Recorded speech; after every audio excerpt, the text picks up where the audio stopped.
Thank you. I am grateful for the opportunity to share some recent experiences from our presentation on women's business women in the Officina Plantiniana.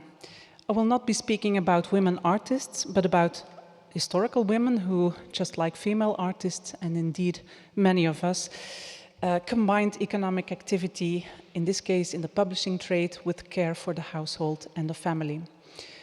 Over 9 generations, or 300 years, these women constituted 50% of the population, the history and the significance of the house, yet they had received scarcely any attention since we became a museum 150 years ago. So the purpose for the project was to revise and rebalance our narrative.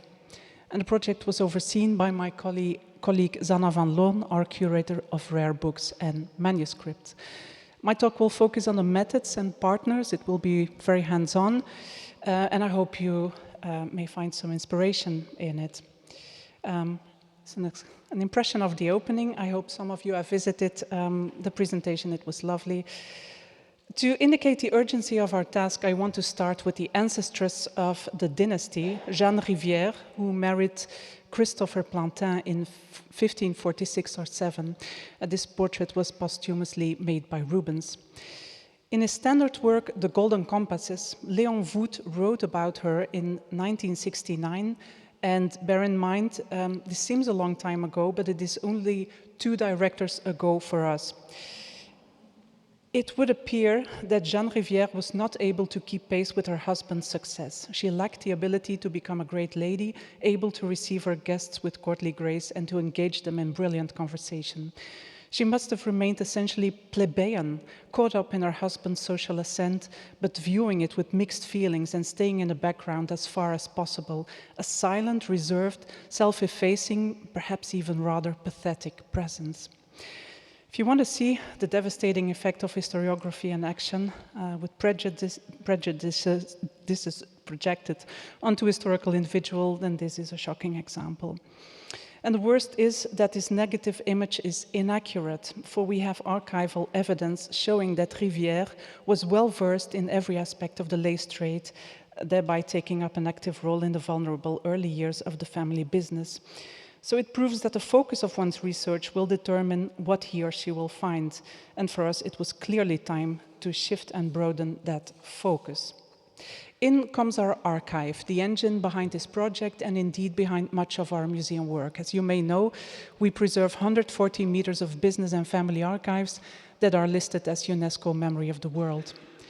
In our quest to correct our historical myopia, we were acutely aware that women had been given a passive role in the past because their written documents often did not interest our predecessors. A project associate brought to light many documents, financial, legal, and personal, and they were digitized, transcribed with the help of volunteers and AI, and then rendered by other volunteers from early modern to present-day Dutch. And this is an essential part of the project. We have started an NT2 reading club. NT2 stands for Dutch Courses for Adults, mostly newcomers to our city.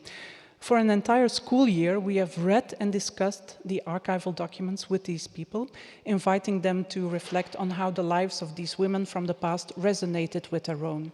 And this working method helped to bake a balance between historical nuance and relevance today into the project's fundaments. For the participants too, this was a powerful experience, enhancing their sense of belonging. And our relations with them stretches beyond the production, because members of the reading club participated alongside staff members in a radio show or in guest classes at university. They became and will remain valued ambassadors and a sounding board. Jointly with the Reading Club, we selected 7 documents relating to women from the 16th to the 18th century and from housekeeping staff to rich elitist ladies. In exploring their agency, some remarkable insights emerge. Several of the male business leaders were survived by their spouses who, at such moment, simply did what they had been prepared to do and took over the reins, sometimes for more years than their husbands had headed the company. From running a household to running a company was a much smaller transition than one might assume. In the Netherlands, women were relatively free to be economically active. Indeed, this was often the norm. So we must filter out 19th century assumptions, such as a divide between work and household, or between business and family, and the social ideal of men as sole breadwinners, with women not expected to work. This was not the reality of the early modern period. In presenting these stories, we made the deliberate choice not to set women apart in an exhibition gallery, but to restore their presence within the house as an intrinsic part of its history. And we did this in 7 encounters. Each encounter was built around the autograph document, which was contextualized through a limited number of objects. And the format, I should add, worked very well for guided group visit, but we have learned that it presented certain limitations for individual visitors. Some examples of the objects: lace, silver, and a waffle iron, referencing the waffles that Maarten has just mentioned. And I want to add that no new showcases or other materials were produced for this show, because reducing our ecological footprint is something we take seriously from the inception of any project. And in this respect, this is a small detail. I take the opportunity to briefly share with this audience of museum professionals. This is from last week. Our current, a recent experience with a printer that applies texts directly onto walls. We used it for our exhibition on botanical illustration, which opens later this week.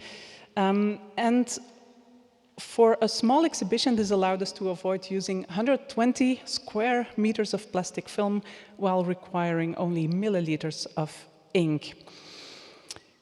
Each of the 7 wall texts explicitly started with a question intended to prompt critical reflection on visitors' own assumptions of gender roles in order to look beyond clichés and stereotypes. A second level of critical reflection concerned the archival resource. What do they and what do they not tell us? How is the information that reaches us fragmented, colored, filter? The writing of the text was carried out jointly by the educational department and the curator. Words matter, as you all know, when writing museum text. So some examples: we prefer not to speak of Plantin's daughters, but of the Plantin sisters. And when talking about Christophe Plantin and Jeanne Rivière, we avoid continuing with Plantin and Jeanne. And why call it exceptional or heroic when a woman demonstrates the competences to do what she was expected to do? And we likewise pay attention to breaking the pattern of associating business matters primarily with men and domestic or emotional matters with women. We handed the archival text to the Fashion Atelier Re-Antwerp, which works with people with a refugee background who were tailors in their countries of origin, and asked them to create interpretations of the women in the form of 7 silhouettes produced with leftover fabrics from local labels like Dries van Noten. This collaboration brought remarkable sewing techniques to the designs, as well as a broader and more diverse imagination. The silhouettes evoked the presence of the women within the rooms and helped shape the contemporary dialogue with the past that we were seeking. And you can imagine how fond we were of these creations. We have donated 2 of them to the Fashion Museum now. And if you want to place women in the spotlight, you can simply add an extra spotlight on women. I don't know if you see it. We deliberately chose not to put the men in the shadow, but we believed that the female portraits deserved an additional highlight. It's not so clear in my snapshots, but please take my word for it that it worked beautifully and with great subtlety. We gave the archival documents also to a young author who then gave expression in her own medium, literature, to the inner worlds of these women, their emotions and thoughts. Her evocative and nuanced impressions were presented as audio stories in the room. In her novels and essays, Ea Sabi writes about intergenerational dynamics with historical empathy and from a female and diverse perspective. At the end of the production period, we asked the members of the reading club to write a letter to their preferred historical woman. And this resulted in beautiful, very personal letters. With their permission, they were displayed in an outro room where we invited visitors to leave a note to the important women in their own lives. And this generated a lively and deeply moving response. So we believe it's valuable to make space literally for what people carry away from their museum visit. Some other examples. And I quickly show you the images used for the visual campaign, both in the streets and online. Very simple, but engaging. Of course, the project had a scholarly dimension as well, in the form of a 3-day conference, which sold out and was co-organized by 4 universities in Belgium, the Netherlands, and the UK. It was striking that simultaneously with our presentation, 3 other women-themed exhibitions were taking place in Antwerp, one on girls, one on motherhood, which is still running, and one partly devoted to the artist Marthe Donat.